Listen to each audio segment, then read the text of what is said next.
আলহামদুলিল্লাহ আলহামদুলিল্লাহ ওয়া কাফা ওয়া সালামুন আলা ইবাদিহিল্লাযীনা ইসতাফা আম্মা বা'দ ফাআউযু বিল্লাহি মিনাশ শাইতানির রাজীম বিসমিল্লাহির রহমানির রহিম ইন্নাল্লাযীনা কাফারু ওয়া মাতু ওয়া হুম কুফফারুন উলাইকা আলাইহিম লা'নাতুল্লাহি আলাল কাযিবিন। আল্লাহ তাআলা তার কোরআনে ইরশাদ করেছেন যে কোরআনকে আমি আল্লাহ তাআলা দুনিয়াতে এমন একটি বিধান দিয়ে পাঠিয়েছি, এই কোরআন শুধু নামাজ, রোজা, হজ, যাকাত, জান্নাত, জাহান্নাম, পরকাল বিষয় কি নয়,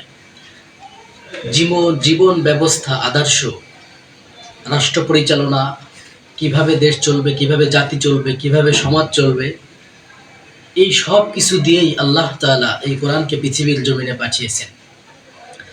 কিন্তু দুর্ভাগ্যবশত আমরা মুসলমান জাতি আমাদের এমন একটা ক্লান্তি লগ্নে আমরা চলে এসেছি যে এই কোরআনকে আমরা শুধু নামাজ, রোজা, হজ, যাকাত, খতম, তারাবি, হাসর, মিজান, পঞ্চরাত, পরকাল এই বিষয়ে ফালিয়ে রেখেছি। কিন্তু না, এই কোরআনকে আমরা যতক্ষণ পর্যন্ত আমাদের জীবন ব্যবস্থায় পরিপূর্ণভাবে না নিয়ে আসতে পারবো ততক্ষণ পর্যন্ত আমরা প্রকৃত মুমিন হতে পারবো না।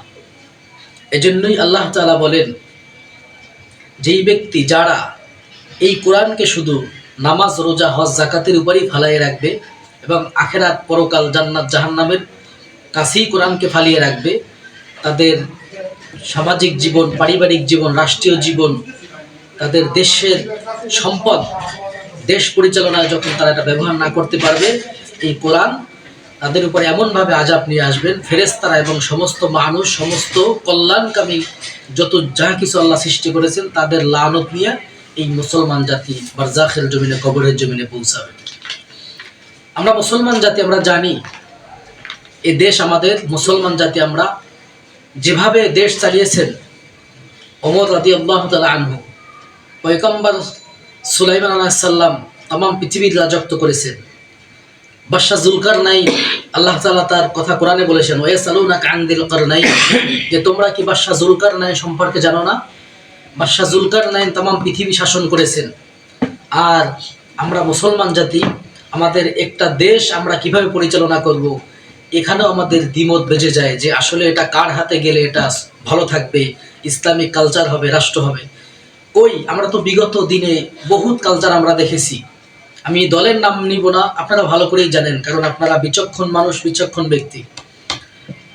আমি বিভিন্ন জিনিস, যেমন তরিতরকারি হোক, হলুদ, মরিচ, অন্যান্য খাবার জাতীয় সব খাবারই তো চেখে দেখলাম, কিন্তু এই খাবারের সাথে যে আরও আউট কিছু সাইড কিছু খাবার আছে যেটা আমার পরিচিত, আমি সেটা কখনো চেখে দেখলাম না। আরে ভাই, ভাত তো আমি দৈনিকই খাই, ভাত আমি দৈনিক খাই, আর 15 বছর আমি খেয়েছি, তরি তরকারি আমি খেয়েছি, 20 বছর খেয়েছি।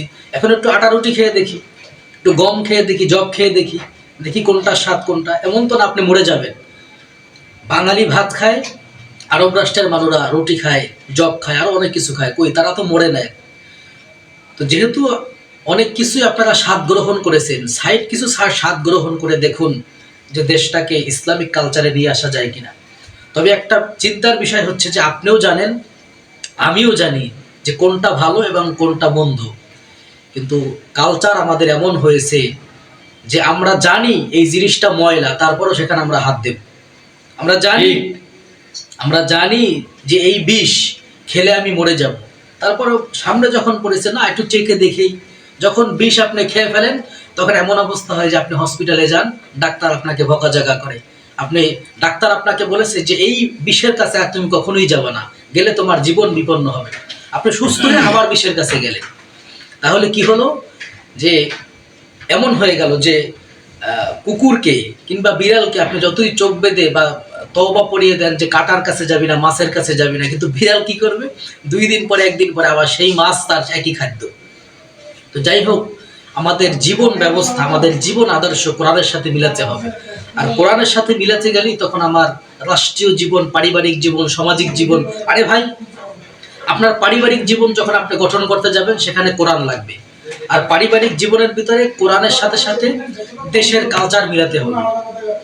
আপনার সামাজিক জীবন, সেই জীবনকে যদি আপনি কোরআন দিয়ে বিচার করতে চান, ইসলামিক কালচার দিয়ে বিচার করতে চান, সেখানে আপনার কোরআন লাগবে। আরে ভাই, কোরআন লাগবে না কোথায়? আল্লাহ তাআলা বলেন, ওমাল্লাম ইয়াহকুম বিমা আনজালাল্লাহু ফাউলাইকা হুমুয যালিমুন। আল্লাহ তাআলা বলেন যে যারা কোরআন দিয়ে বিচার করে না, ফয়সালা করে না, তারা জালেম। ওমাল্লাম ইয়াহকুম বিমা আনজালাল্লাহু ফাউলাইকা হুমুয যালিমুন। যারা কোরআন দিয়ে ফয়সালা করে না, মানে ফয়সালা মানে দেশ চালানো। ওমর ফারুক রাদিয়াল্লাহু তাআলা আনহু ফয়সালা করেছেন কোরআন দিয়ে। বাদশা জুলকারনাইন ফয়সালা করেছেন, শাসন করেছেন কোরআন দিয়ে। নবী মুহাম্মদ সাল্লাল্লাহু আলাইহি সাল্লাম দেশ পরিচালনা করেছেন কোরআন দিয়ে। অপর আয়াতে আল্লাহ তাআলা বলেন, শুধু জালিমই নয়, ওমাল্লাম ইয়াহকুম বিমা আনজালাল্লাহু ফাউলাইকা হুমুল কাফিরুন। যারা কোরআন দিয়ে বিচার না করে, দেশ পরিচালনা না করে, তারা কাফির। তাহলে আমরা এতদিন যে শাসকের পিছনে দৌড়িয়েছি, আপনি বুকে হাত দিয়ে বলতে পারবেন না যে কোনোটা বিচার, কোনোটা কালচার, কোনোটা রাষ্ট্র পরিচালনা কোরআন দিয়ে, বিধান দিয়ে হয়েছে। প্রতিটা ক্ষেত্রে পয়েন্টে পয়েন্টে, সেকেন্ডে সেকেন্ডে যতগুলো কাজ করেছে, যতগুলো আহকাম, যতগুলো বিচার কার্য, যা কিছু বলেন সবকিছু কোরআনের বহির্ভূত হয়েছে।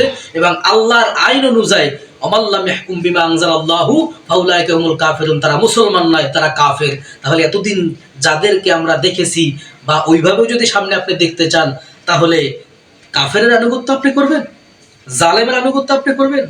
সাবধান হয়ে যান। আপনি নামাজ রোজা দিয়ে জান্নাত পাবেন না। নামাজ রোজা ইবাদত দিয়ে যদি জান্নাত পেত, তাহলে শয়তানের চেয়ে বড় জান্নাতের কেউ পাইতো না। সুতরাং আসুন, একটা দেশ পরিচালনা করতে, আপনার পারিবারিক জীবন, রাষ্ট্রীয় জীবন, সামাজিক জীবন যদি সুন্দর করতে চান, এমন একজন বাদশাকে আপনি নিয়ে আসেন, যেই বাদশা আপনার জন্য কল্যাণ হবে, জাতির জন্য নিয়ামত হবে।